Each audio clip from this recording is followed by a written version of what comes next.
ভারতের কঠোর অ্যাকশনের পর এখন চীনের বিদেশমন্ত্রী ভারতের হাতে পায়ে ধরার মতন অবস্থা, যাতে পুনরায় চীনকে ভারতে অ্যাক্সেস দেওয়া হয়।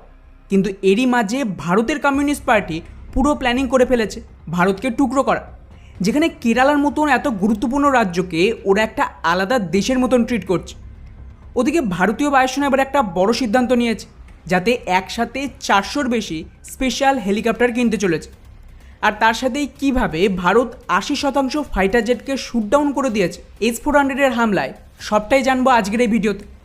তবে তার আগে অবশ্যই আমাদের চ্যানেলটিকে সাবস্ক্রাইব করে আমাদেরকে সাপোর্ট করবে। তো বন্ধুরা, আমাদের প্রথম আপডেট রয়েছে ভারতীয় প্রাইভেট কোম্পানির চীন প্রেমকে নিয়ে, যেখানে ভারতের খুবই পপুলার প্রাইভেট কোম্পানির টাটা গ্রুপ ভারত সরকারের ওপর চাপ দেওয়ার চেষ্টা করছে, যাতে ভারত চাইনিজদের ওপর যে আনঅফিশিয়াল ব্যান লাগিয়ে রেখেছে সেটা তুলে নেয়। কিছুদিন আগেই আমি আপনাদের একটা আপডেট দিয়েছিলাম যে চীনকে শায়েস্তা করতে ভারত না কেবল ওদের ইনভেস্টমেন্ট, FDI এগুলো ভারতে আটকে দিয়েছে, বরং ওদের কোম্পানির 50% মালিকানা ভারতীয়দের বিক্রি করার নির্দেশ দিয়েছে। আর এর জন্য কিন্তু সরকার একটা নতুন অ্যাকশান নিয়েছে, যেখানে চাইনিজ ওয়ার্কার্স, ইঞ্জিনিয়ার আর ওদের ম্যানেজারদের ভারতের ভিসায় আটকে দিয়েছে এবং দুই দেশের মধ্যে ফ্লাইটও বন্ধ। এর সুবিধা হলো ভারতীয় কোম্পানি হোক বা চাইনিজ, ওদের ভারতীয়দেরই কাজে রাখতে হবে। ভারতীয় ইঞ্জিনিয়ার, ম্যানেজার আর ওয়ার্কার্স ছাড়া কোনো কাজ ভারতে করতে দেবেন। এটাকে নিয়ে এখন টাটা কোম্পানি আর রিনিউর মতো প্রাইভেট কোম্পানি ভারত সরকারের ওপর চাপ দিচ্ছে এবং লবিং করার চেষ্টা করছে, যাতে ভারত সরকার চাইনিজদের ওপর পুনরায় যে ভিসা ব্যান লাগিয়েছে সেটাকে তুলে নিক, যাতে ওরা ভারত এসে কাজ করতে পারে। মানে এরা নিজেদের ফায়দার জন্য কত কিছু করছে। টাটা কোম্পানির যে টাটা সোলার রয়েছে, ওদের এক প্রজেক্ট 36 জন চাইনিজ রয়েছে, তো তাদের ভিসা আটকে দেওয়ায় ওরা মেনলি চটে গেছে আর এর বিরোধ করছে। এখন দেখা যাক অ্যাকচুয়ালি এদের কথা শুনে ভারত সরকার চাইনিজদের ওপর থেকে এই ব্যান সরিয়ে নেয় কিনা। যাই হোক, এবারে আসছে আমাদের নেক্সট আপডেট S-400-কে নিয়ে, যেখানে ভারতীয় বায়ুসেনা একটা বড় সফলতা পেয়েছে।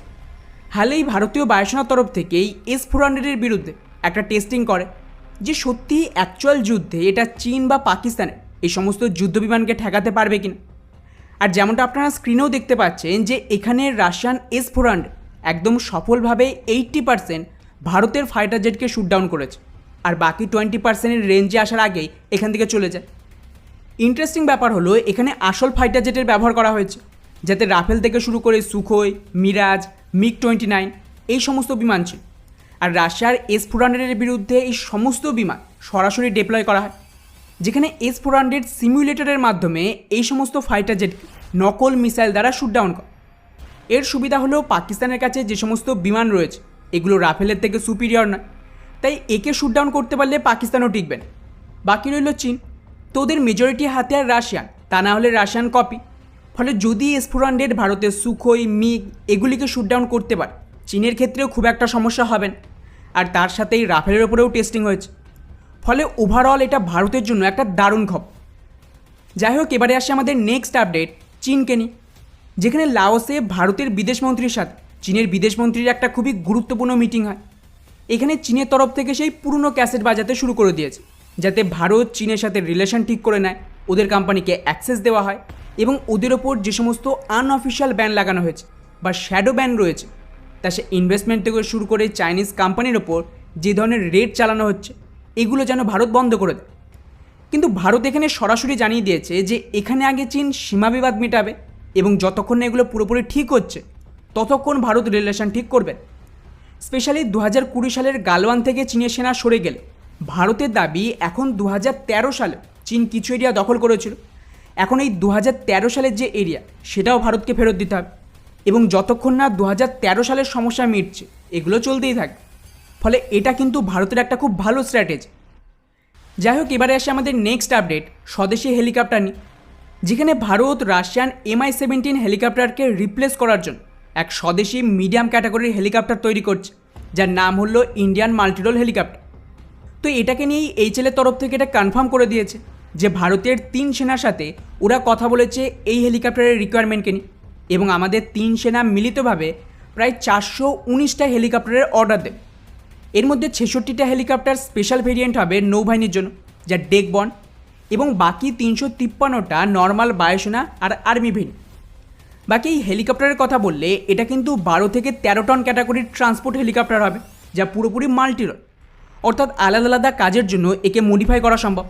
এবং এটা ভারতের সমস্ত পুরনো MI-17 ক্যাটাগরির হেলিকপ্টারকে পুরোপুরি রিপ্লেস করবে আত্মনির্ভর ভারতের আন্ডারে। যাই হোক, এবারে আসছে আমাদের শেষ এবং সবচেয়ে গুরুত্বপূর্ণ একটা আপডেট কেরালাকে নিয়ে, যেখানে ওখানকার কমিউনিস্ট সরকার পুরো প্ল্যানিং করে ফেলেছে ওটাকে একটা আলাদা দেশ বানানোর। আর এটা আমি এমনি এমনি বলছি না, হালেই কেরালা সরকার কেন্দ্রকে বাইপাস করে নিজেদের জন্য স্পেশাল ফরেন সেক্রেটারি অ্যাপয়েন্ট করেছে। মানে সোজা ভাষায় বললে, প্রত্যেক দেশে যেমন নিজস্ব বিদেশ মন্ত্রণালয় রয়েছে যারা অন্য দেশের সাথে রিলেশন, ট্রেড, ডিপ্লোমেসি এই সব কিছু দেখে, আর এটা কিন্তু কেবলমাত্র আমাদের দেশের কেন্দ্র সরকারের কাছেই রয়েছে, কেননা ভারত সরকার মানেই হলো কেন্দ্রের সরকার। কিন্তু কেরালার এই কমিউনিস্ট সরকার নিজেদের আলাদা করে বিদেশ সচিব নিযুক্ত করেছে, যাতে ওরা ভারতের বিদেশ মন্ত্রণালয়কে সরিয়ে তার জায়গায় সরাসরি অন্য দেশের সাথে রিলেশন তৈরি করবে, বা কোনো সমস্যা হলে ওরা নিজেরাই ডিল করবে অন্য দেশের সাথে। অর্থাৎ সোজা ভাষায়, একটা স্বাধীন দেশে যেমন নিজস্ব বিদেশ মন্ত্রণালয় থাকে, ওরাও সেটাই করার চেষ্টা করছে। আর আমি শুরু থেকেই একটা বিষয় বলে আসছি যে কমিউনিস্ট বিচারধারা ভারতের জন্য সবচেয়ে বড় থ্রেট।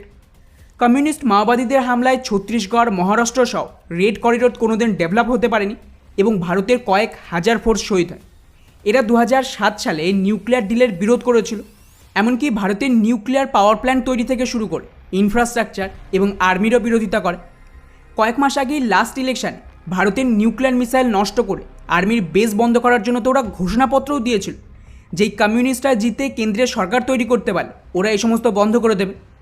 গালওয়ানের লড়াইয়ের দরুন এরা চীনের অ্যাম্বাসেডারের সাথে মিলে কমিউনিস্ট পার্টি অফ চীনের শতবর্ষ উদযাপন করছিল, যে সময় আমাদের সেনারা বর্ডারে চীনের বিরুদ্ধে লড়ছিল।